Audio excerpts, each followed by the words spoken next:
कामदेव का पर्यायवाची देखेंगे। अब ध्यान देना कैसे आप इन्हें याद करेंगे। तो देखो 3 शब्द अनंग विदेह अदेह कैसे बने हैं। ये अनंग शब्द बना है अन प्लस अंग से।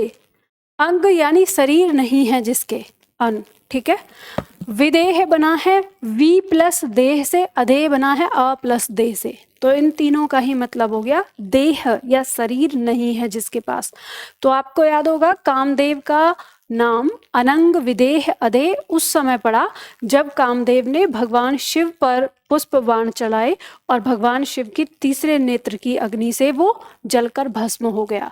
जब जलकर भस्म हो गया तो जो रति है उन्होंने रुदन किया, भगवान भोलेनाथ से प्रार्थना करी। तो भगवान भोलेनाथ ने फिर उन्हें उस शरीर में, उन्होंने कहा कि शरीर तो जल गया है इसका, लेकिन जो इसकी आत्मा है तुम उसको महसूस कर सकती हो और एक समय के बाद उन्हें शरीर प्राप्त होगा। तो जब तक कामदेव को अपना नया शरीर प्राप्त नहीं हुआ तब तक वो जो उस आत्मा स्वरूप में रहे, उस समय उनका नाम अनंग विदेह अदेह रहा। ठीक है, तो अब ये याद रहेगा। साथ ही साथ ये ध्यान देना कि विदेह जो नाम है ये राजा जनक का भी है। ठीक है, राजा जनक, तो राजा जनक को भी विदेह कहा गया है। अब क्यों कहा जाता है विदेह राजा जनक को, कि वो इस देह में रहकर भी वो देह से लोभ नहीं करते थे, वो इस तरह से, तो इसलिए उनका नाम विदेह पड़ा।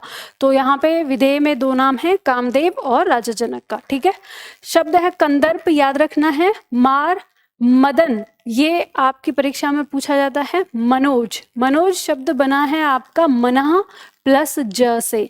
ज माने जन्मा, मन, मन में जन्मा, जो मन में जन्मता है। ठीक है, और मन मत, जो मन को मथने वाला है, मन को अपने वश में कर लेता है। जो अगर हम फूल के पर्यायवाची के साथ अगर बाण का पर्यायवाची मिला देते हैं तो कामदेव का पर्यायवाची बन जाता है।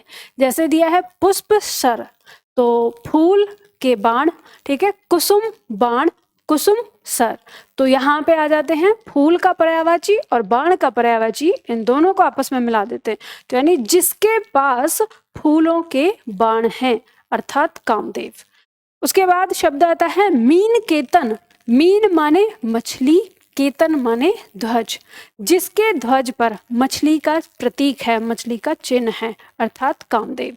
जैसे मकर ध्वज, मछली का ध्वज। झस माने मछली, केतु माने ध्वज। रति के पर्यायवाची में अगर पति का पर्यायवाची मिला देते हैं तो कामदेव का पर्यायवाची बन जाता है।